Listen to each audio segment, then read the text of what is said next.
Hi everybody, welcome to Khong Driving, and what we have before you today is one of the last few units of the Beetle that are available, because Volkswagen have announced that they are stopping the production of this car. There are a few units left over, and if you want one, now is the time to go and pick one up and keep it. Okay, that is if you have 152,390 ringgit to spare. But if you are thinking of investing it, it'll be very good, because you buy one and you don't move it around so much. You keep it, and in years to come, you'll be worth its weight in gold, because there won't be any more left. Yeah. Okay, so to me, it's nostalgia. It was way back in 1960. No, it wasn't back in 1960. It was 1972 when I bought my first Beetle. It was one of my early cars. It was bought second hand. I paid 1,700 ringgit for it.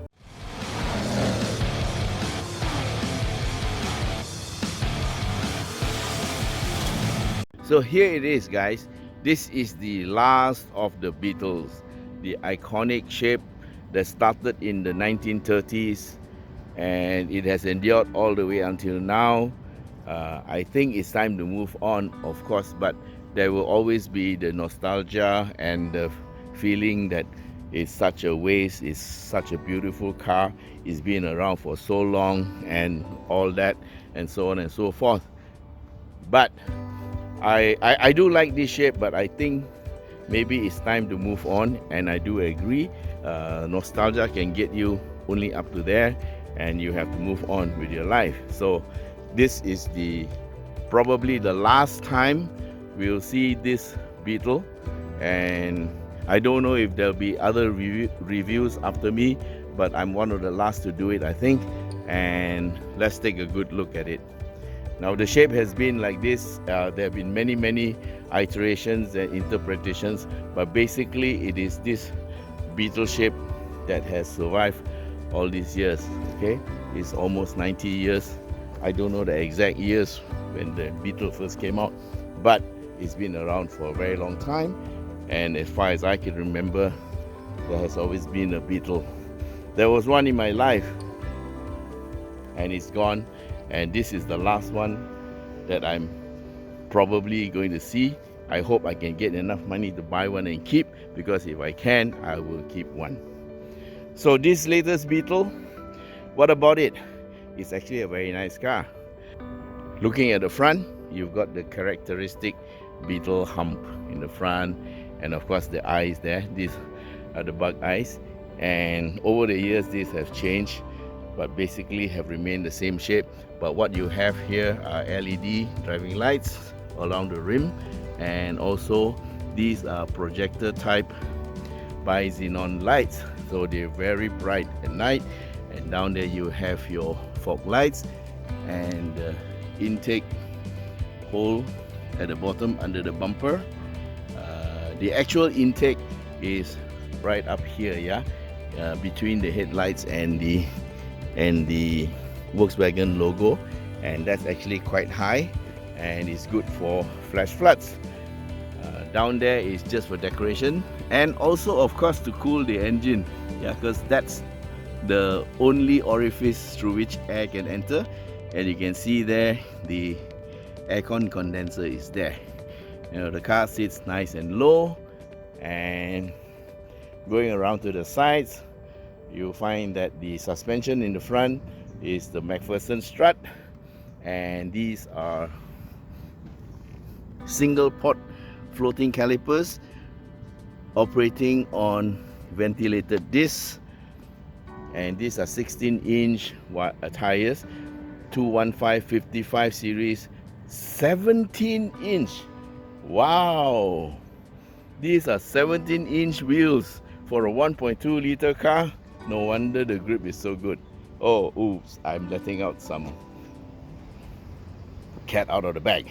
Okay, so you have 17-inch wheels, Continentals, ventilated disc in the front, and solid disc at the back, and also a single smaller floating caliper. And I can see it, but maybe you can't see it. The suspension at the back, I would have expected a torsion beam, but no. This car has got independent rear suspension. Is a multi-link arrangement, and the wheelbase is 2537. Okay, recognize the number. Actually, it is very similar to a Golf, yeah. And so this car came out in 2012, and it's been around for 7 years. It's 2019. Yes, it's time to bid it goodbye. But the car is still very, very relevant. Okay, let's have a look inside. Okay, I'm going to open the engine, but first let's open the car up. The key fob is with me, and thanks Volkswagen for lending me the car. Okay, let's just check. I didn't lock it. Okay, now the car is locked, and I'm going to try to open it. Nope, you can't. So you use the key fob and you press, then you hear the sound. And also I heard the glass coming down a bit. I'm going to lock it again. See the glass go up, unlock it, and the glass goes down. Wow, because these are frameless windows, and this is to make sure your door can open, but when you close it up, it goes up. So when you open, it comes down. So here's the inside of the car, but we will give it a miss. We'll look at the front of the car. We're gonna look at the engine. We look inside last. So here is the bonnet, and to open it is very simple. Just there's a little lever and you push it up, but you have to find the lever to prop up the bonnet, and it's a steel bonnet. Yeah, it's quite heavy. So well, this car was built in 2012, and or rather designed in 2012, and the bonnet is heavy. Okay, so look at the engine. This is a very familiar engine. Yeah, this is the exact same engine we found in the Vento that we tested a few days ago. So it is a single overhead cam unit, TSI, and this car, even though it's single overhead cam, yeah, it has direct injection, so it's very powerful. And to make it even more powerful, you have a turbocharger here. Okay, this is a small turbocharger to boost this engine up, so you get 103 horsepower or 105 PS and 175 Newton meters of torque. That's a lot of torque. Now the engine is aluminum based, and even then you can see here the engine mountings here, they are made of aluminum, yeah, to try to keep weight down. And here is, you can see the gearbox. Look at it down there, that silvery thing in the center of the screen. I'm gonna pan backwards. Okay, so that's a huge gearbox, and in relation to the engine here, so it's a very big gearbox and it's pretty strong. Okay, so there are two types of DSG boxes, that one, and they have the wet and the dry. This is a dry one because the car weight and power is small, so it's enough to carry this type of weight. Okay, so here's the intake hole, and here's the air cleaner, and the air is sucked into the turbocharger, and then it goes straight into the intake at the back. Yeah, so there's no intercooler. Now if you could put in an intercooler, that would give it a few more horses, like maybe another 10 or 20 horses. Now that would be interesting, and you can do an air-to-air intercooler up here. That would be nice, right? So there is enough space. Look at it. Yeah. Okay, but we're not going to modify this car, so let's move on. Okay, let's go back into the car and we're going to start it up because we need the aircon running. Okay, so but before we start it up, you can see, yeah, this is a two-door car, as you can see, and this is the lock unlock handle. There's only one on this side, and this is the mirror controls, and there are only two window winders, electrical one of course, because there are only 2 windows that can be wound up or down. The back glass is a solid piece, you cannot do anything. Now, looking at the seats, they look pretty good. But of course, before that, you must look at the door, yeah? It's a longer door than normal because it's a 2-door, and it has to be a bit longer so you can get the back passenger in. And the seat itself, these are leather, and they look really good and well padded. You can see from that side, yeah, it's well contoured, and there's lots of padding. But at the bottom, they made it a bit wider to accommodate bigger butts. And at the top here, there is some support, but it's also made slightly larger to cater for larger sized people. Now, the seat controls are mechanical, yeah? The front, this is for sliding the seat fore and aft, it's mechanical. And this is for seat height, and this is for lumbar support. And down here, this is what I like.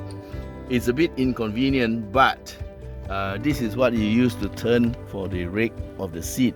And this type of construction is stronger than just that lever and spring arrangement. Now, of course, to get to the back, you don't have to turn this because there's a quick release here and there's an airbag here. Interesting. And the quick release, you open this up and you can get to the back. Now, at the back, you have your ISOFIX points for your child seat, and of course, these seats also split and fold. And I would say that this is a 4-seater, yeah. Or you can squeeze a 5th person in between, but it's going to be quite uncomfortable. And there are only 4 seat belts. Yeah, it's a 4-seater. Sorry, guys, you can't seat 5, but leg room. I'm going to start the engine first. Yeah. Let's start the engine. Okay, we start the engine and run the aircon. I'm going to sit inside the car and see how much leg room. Okay, getting in is easy. Yep, quite easy. And not bad. Okay, that was my driving seat position.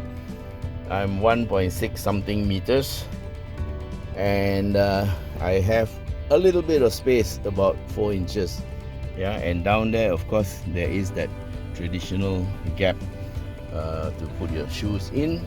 So I would be okay lah sitting here, but no, it won't be good for a long distance. Only a small size people. So this car at best is for going to lunch, you know. And there's not much room at the back because it is a small car with 2.537 mm of what you call wheelbase. It is actually a B segment type of car, and the Beetle shape doesn't seem to lend it a lot of space for the back. Yeah, so it's okay, but not very comfortable. Your feet won't get stuck. You're good up to 5 feet 8, 5 feet 9, I suppose. Now at the back, there's no aircon louvers, nothing, just a 12-volt supply. And this one has got a little compartment inside. It's similar to what you find in the Vento. Yeah. So here's the front dash. Looks pretty nice. I like that because this is very retro. It looks like the original Beetle. The original Beetle had metal, what do you call, dash panel in front. These ones are plastic, but they look, if at a distance, they look like it could be metal. Yeah, but it's plastic to keep weight down. Yeah. Then you have your electronic aircon, not bad, and then your gear stick with your gear shift, and there's also a provision for manual shifting. Yeah, so in the center console there is a small little screen there. It's touch screen. You can do your radio and your other stuff. We look at that later. But from the back here, the steering looks pretty nice.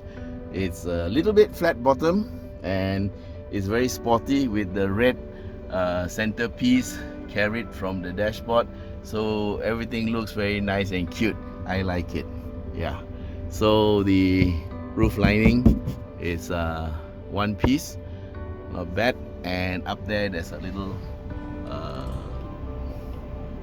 hole for knickknacks, maybe a tissue box, but I wouldn't put anything there. And let's move to the front. Before we get back to the front, I want to show you something here. You see this little hole here?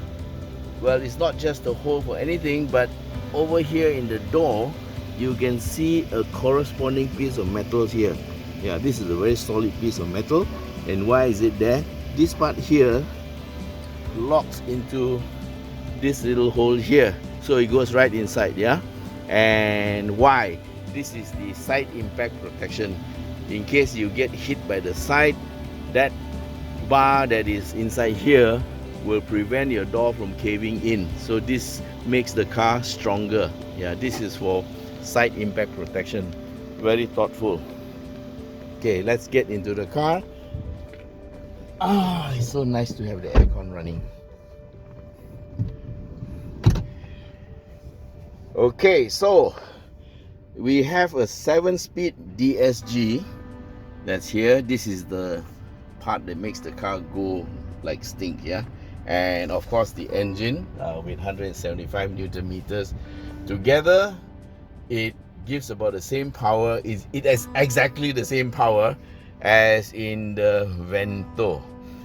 So actually if you take the price of the Vento, 92,000 versus this one, 152,000. Of course this is CBU lah. The Vento seems like a very good bargain because you're getting the same mechanicals as this Beetle. Of course the difference here is that, you see here, these are the shift pedals or pedal shifters, and this brings the car up a notch. So when driving, this car is a bit more fun. The Vento doesn't have the pedal shifters, but what I hear latest from one of my viewers is that there are people who actually retrofit pedal shifters onto the Vento. That's interesting. So looking at the meter, we have, this is to dim. Over here, my thumb, this is the dimmer for the, let's turn on. Okay, there are no auto lights. You have to turn it on yourself. And no auto wipers. Yeah, so you got to turn everything on yourself. This is the, okay, I'm turning the dial and the lights are dimming and brightening up. So that is the dimmer for the instrument panel, and these are the headlight levelers. Makes your headlight go up or down depending on the load. So if you load up the back, then you'll be able to adjust your headlights using that headlight leveler. The meter here, now this is a fun sedan, a fun car, coupe or whatever you call it. So the speedometer is in the middle, and then you have your rev counter on the left, and the fuel gauge is on the right. That's a huge fuel gauge. A little bit over the top, but well, to make it look symmetrical, yeah, it looks pretty nice. And you can have information in the center, the MFD they call it. You can have your speed, your radio, your language that you want, and you can also toggle all temperature, coolant temperature, speed warning, travel time, fuel consumption. What is left now? Fuel consumption is rated at 5.5. This one shows a little bit higher because actually we've taken it up the mountain, so we're doing the walk around after the mountain trip. Yeah, but of course we will show you this video first, the walk around first, to show you what the car is. Now this is the radio, and so it's got your phone connection, it's got radio, voice control. I don't know how it works, we're not going to try it. And then, oh, it's got a CD player, eject button, apps. Welcome to app control. Please connect a device via USB. Okay, then you have your sound adjustment and your menu. Menu tells you what you have. Okay, this is the phone app connect. Don't know what that is. That is the volume. Yeah, there's also a switch here to switch off or on, and there's a hole here for your SD card. Okay, so not bad. And of course the aircon louvers. Aircon is quite nice and cold. Now the aircon controls, see this sink here, when I have the sync on, you can have, you see, this is a 2-zone control. The temperature left and right changes as I turn the switch. But I turn the sync off, I take care of mine, the left hand side stays the same. See, I'm on 23 degrees, left side is 20. I sync, and that one immediately goes to the same. So you can use this. It's a very minor point, but quite useful to have. Of course, aircon switch on. This is the aircon fan volume and temperature and max aircon. Okay, that means if you come into the car and it's hot, you just turn max aircon on, so you don't have to keep on turning your switches up and down. Then later you turn it off, it goes back to your normal speed. Of course, here's your demisters, front and back. Okay, so this is a parking sensor. This car is quite what do you call, standard, yeah, nothing fancy. Of course, it's got your ESC, your traction control, and electronic stability control, and of course the steering controls for your volume and your phone, and this is for the MFD, read out what you want. Okay, so look at it here, you got to pull. Yeah, this is very retro. This one is a really small glove compartment, just enough for maybe one pair of gloves. Okay, and then down here there's another one. Okay, so you can put your sunglasses here. So it's another small little compartment, and along the sides there isn't even a pocket. This is a piece of rubberized strap for you to keep your stuff. So of course the passenger seat is also mechanical adjustment, and up here you have your lights for interior, not bad. And so, okay, just before we leave this car, technically this car is the running gear is very much like the Golf. Of course, the engine is from the Polo, which is the 1.2. They also have a 1.4 liter engine and also a 2 liter engine, which comes from the Golf GTI. So this car has many variants, but what's available in Malaysia right now is only the 1.2.